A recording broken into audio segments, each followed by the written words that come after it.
How to turn on or off tablet mode on Windows 10. Hi everyone, I'm here to assist you today. Without any delay, let's jump right in. First, open Settings on your device and click on System.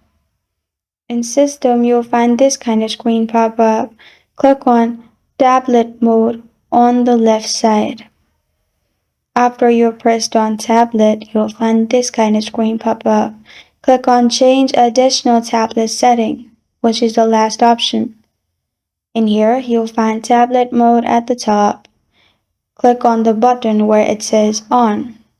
Make sure white circle is on the left side. That means it's turned off, and it has written Turn Off.